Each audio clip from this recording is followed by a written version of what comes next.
Hallo, ek is Ronel Besuidenhout. Jy luister na 40 dae van oorwinning, 'n reeks vir lydingstyd. Vandag is die 8ste dag in hierdie jaar se lydingstyd.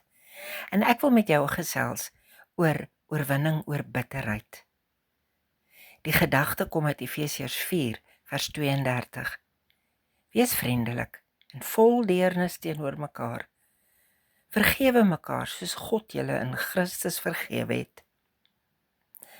Bitterheid begin dikwels klein, 'n onregverdige oomblik, 'n kwetsende woord of onverwerkte seer, maar stilweg groei dit tot 'n wortel wat jou hele binneste versuur.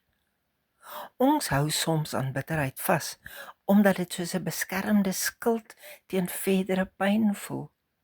Maar uiteindelik word dit 'n swaar ketting wat jou aan jou oortreder vasketting. Aan die kruis kies Jesus egter nie vir wraak nie, maar vir die radikale pad van vergifnis.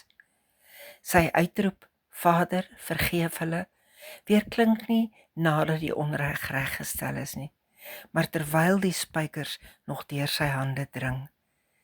Dit is nie goedkoop emosie nie, maar duur genade. Oorwinning oor bitterheid beteken nie dat jy die pyn as onbelangrik afmaak nie.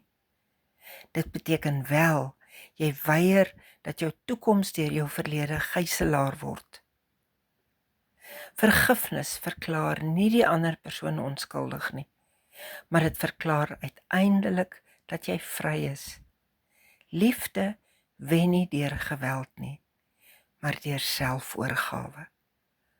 Mag ek vir jou bid? Here, ek bring my bitterheid en my seer na U toe. Dankie dat U my vergewe het, selfs toe ek dit nie verdien het nie. Gee my die genade om ander los te laat. Bevry my van harde gedagtes. Leer my om lief te hê soos U liefhet. Amen. Aan die einde van elke maand moet ek met my hoed in my hand voor jou kom staan. Hierdie bediening kan nie sonder donateurs volhoubaar aangebied word nie. As hierdie dagstukke vir jou betekenisvol is, wil jy nie oorweeg om dit finansiëel te ondersteun nie. Dit maak nie saak hoe groot of klein die bedrag is nie.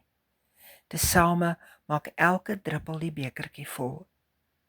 My bankbesonderhede sal jy in die geskrewe teks van die video vind.